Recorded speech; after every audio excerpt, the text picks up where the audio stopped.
हिमाचल प्रदेश की कांग्रेस सरकार अपने 3 साल के कार्यकाल का जश्न मनाने जा रही है। जगह चयनित की गई है मंडी, जिसको लेकर विरोध शुरू हो गया है।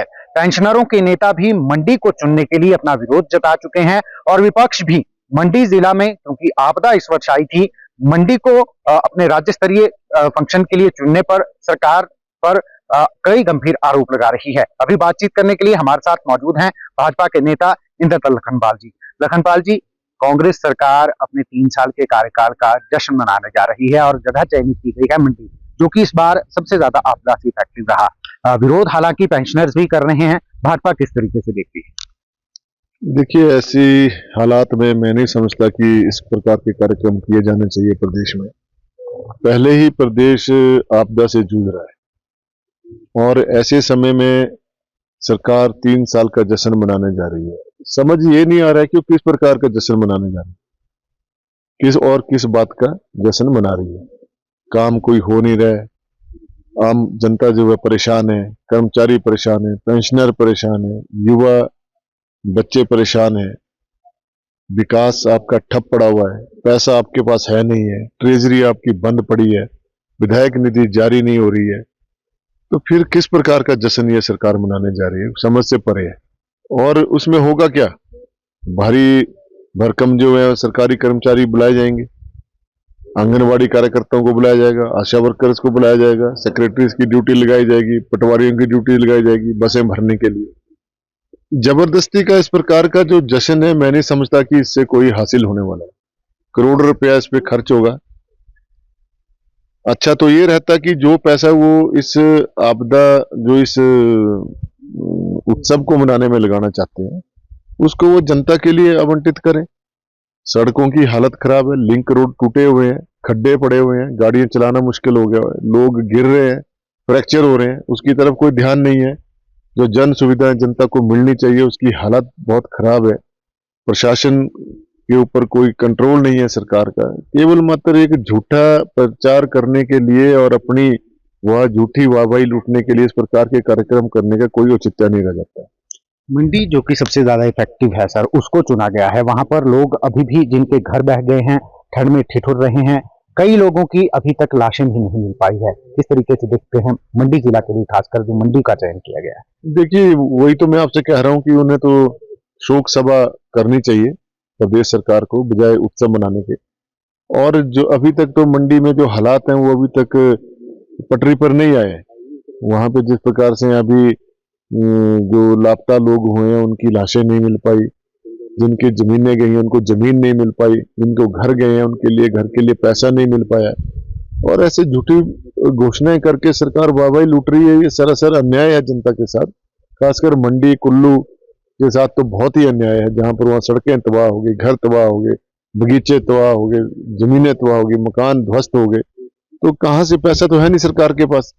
और बेवजह जो है अभी 2023 में जो आपदा आई थी, अभी उसी की भरपाई नहीं हो पाई है, तो 2025 की भरपाई कहां से हो पाएगी।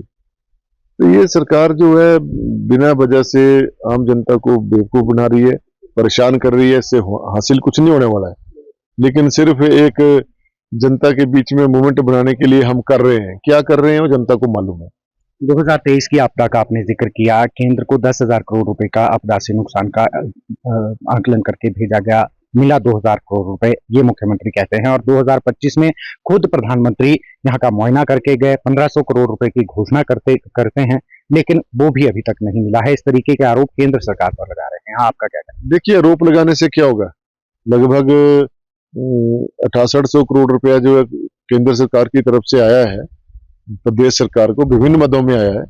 चाहे प्रधानमंत्री सड़क योजना में आया है, घर बनाने के लिए पैसे आए हैं, 93 हजार मकान जो है वो प्रधानमंत्री आवास योजना में मिले हैं, और साथ में भारी भरकम पैसा भी मिला है।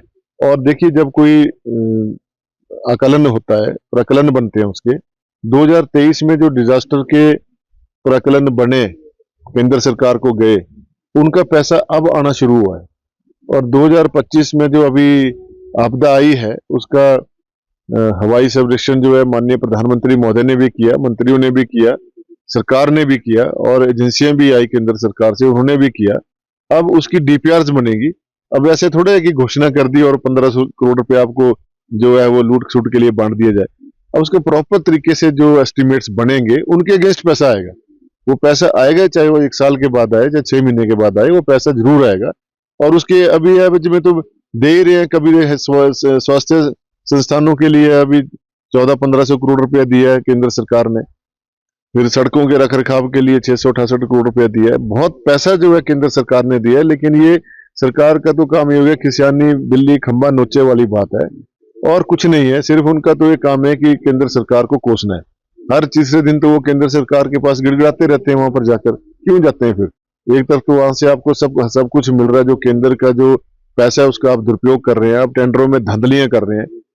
जो काम केंद्र सरकार से जो पैसा आ रहा है 90-10 के तहत, उसमें भी बहुत सारी धांधलियां हो रही हैं। आज देखिए ठेकेदार त्रस्त हैं, उनकी पेमेंट्स नहीं हो रही हैं। 1-1 करोड़ 2-2 करोड़ रुपए, किसी के 50 लाख है, किसी के 10 लाख रुपए। वो बोल नहीं पा रहे हैं, कुछ बोल रहे हैं तो उनके ऊपर केसेस बनाए जा रहे हैं, या समाचार पत्र या पत्रकार कुछ बोलते हैं अनियमितताओं के बारे में, उनके ऊपर केस बनाए जा रहे हैं। तो सरकार तो इस काम में उलझी हुई है। अपने प्रतिनिधियों के खिलाफ जिस प्रकार से कानून का सहारा लेकर उनको दबाने और कुचलने का प्रयास किया जा रहा है, ये सरकार को जो है बहुत महंगा पड़ेगा। सर, जिस तरीके से अब 26 तारीख से विंटर सेशन शुरू हो रहा है, क्या सदन के अंदर घेरने के साथ ही सदन के बाहर भी भाजपा तैयार है बिल्कुल सरकार को अलग अलग मुद्दों पर घेरने के लिए? हाँ, बिल्कुल तैयार है। अच्छा, आउटसोर्स का मुद्दा है। आज जिस समय मुख्यमंत्री विपक्ष में थे तो आउटसोर्स के खिलाफ बात करते थे। आज तो इन्होंने कुकर मुत्तों की तरह कंपनियां खोल दी आउटसोर्स की, और उसके माध्यम से भाई भतीजा बात करके जो है कोई वन मित्र रख रहे हैं, कोई बिजली मंत्री रख रहे हैं, कोई स्वास्थ्य मंत्री रखने की योजना बना रहे हैं, कोई भिन्न प्रकार की योजनाएं बनाकर जो है वो बैकडोर एंट्री से अपने लोगों को अंदर डालना चाहते हैं। ये सरासर अन्याय है उन पढ़े लिखे नौजवानों के साथ जो आज नौकरी की बाट जोड़ रहे हैं। और बहुत सारे मुद्दे हैं, चाहे स्वास्थ्य क्षेत्र के मुद्दे हैं, चाहे वन क्षेत्र के हैं, चाहे अन्य क्षेत्र के हैं, चाहे वो जल शक्ति विभाग के हैं। जल शक्ति विभाग की बहुत बुरी हालत है। 3 साल से कोई वहां पे पाइपें नहीं है, आधी इंच की पाइप नहीं है, 1 इंच की नहीं है, 1.25 इंच की नहीं है। लोगों को पानी नहीं मिल पा रहा है। लोग जो है कैसे कैसे जो है गांव में अपना जीवन यापन कर रहे हैं, उसका कोई सरकार को कोई उसका ध्यान ही नहीं है।